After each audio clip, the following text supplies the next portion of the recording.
बिस्मिल्लाहिर्रहमानिर्रहीम। एक बहुत अहम पॉइंट पे बात करनी है, तवज्जो रखिएगा।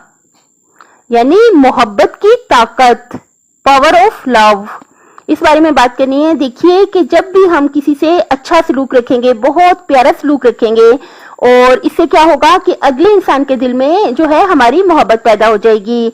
मैं यहाँ पे एक बात बताना चाह रही थी कि माशाल्लाह कि मेरी बाजी जो है, जब उनकी शादी हुई तो उनकी जो नंद का बेबी था वो बहुत छोटा सा था ना, तो उन्होंने क्या किया कि मेरी बाजी का उस बेबी के साथ बहुत प्यार था। मेरी बाजी उससे बहुत मोहब्बत करती थी, बहुत उसका ख्याल रखती थी।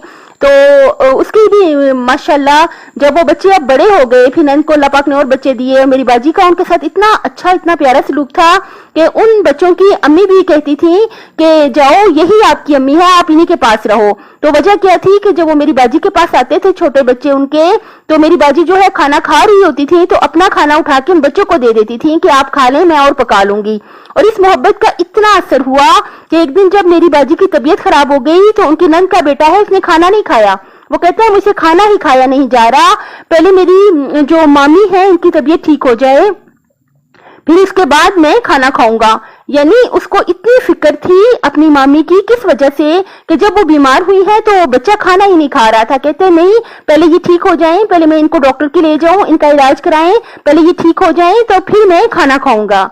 देखिए कि कितनी माशाल्लाह, कितना अच्छा असर। देखें कि जब उन्होंने एक बच्चे को, मासूम बच्चे को, जब वो छोटा सा था तब से उसे जब मोहब्बत दी, जब उसका ख्याल रखा, जब उसे खाना दिया, हर चीज दी, उसका ख्याल रखा, तो कितना अच्छा असर। देखें कितना अच्छा असर हुआ। तो जब मेरी बाजी की तबीयत खराब हुई तो वो बच्चा खाना नहीं खा रहा था कि पहले इनकी तबीयत ठीक हो तो फिर मैं खाना खाऊं, मैं खाना कैसे खा लूं।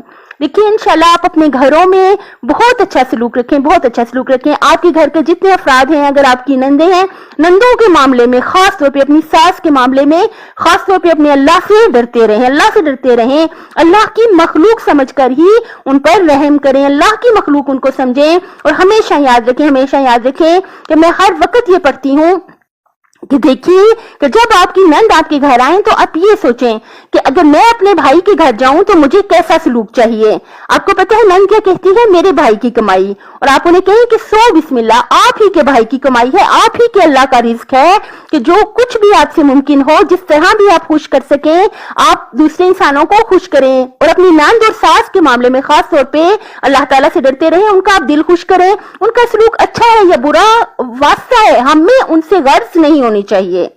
हमारी जो नजर है वो हमारे अल्लाह पे होनी चाहिए कि हम अल्लाह की मखलूक पर, अल्लाह के बंदों पर जब अच्छा सलूक करेंगे तो यकीनन अल्लाह हमें बेहतरीन अजर देगा। देखिए कोई इंसान हमें क्या दे सकता है? अगर कोई इंसान मुझे 1000 रुपया दे तो क्या होगा? उसके पास 1000 रुपए कम हो जाएंगे। तो क्या जिससे मैं मोहब्बत करती हूँ मैं चाहूंगी कि उसके पास 1000 रुपए कम हो जाए? मैं हरगिज़ भी नहीं चाहूंगी। मैं कहूंगी कि अगर मैं कुछ उन्हें दे नहीं रही तो मैं लूं भी क्यों कि उनके पास से ये पैसे कम हो जाएं। तो देखिए इंसान को दे भी क्या सकता है, और अगर दे भी दे तो उतने पैसे, उतनी रकम उसके पास कम हो जाएगी। उससे मांगे, उससे अजर की उम्मीद रखें कि जो दे सकता है दे सकता है। अल्लाह ताला से अजर की उम्मीद मांग रखें, अल्लाह ताला की तरफ नजर रखें और अल्लाह के बंदों पर बहुत ज्यादा रहम करें, बहुत अच्छा सा प्यारा सा सलूक करें ताकि अल्लाह ताला इसका आपको बेहतरीन अजर दे। अपनी सेहत, आखिरत और खालिक की मखलूक का बहुत ज्यादा ख्याल रखिएगा। अल्लाह ताला दुनिया और आखिरत में हामी और नासिर हो आपका। आपसे एक गुजारिश करनी थी मेरे बहुत मोहतरम सामीन के मेरे चैनल को सब्सक्राइब कर दें। बहुत शुक्रिया, जज़ाकल्लाह, अल्लाह हाफिज।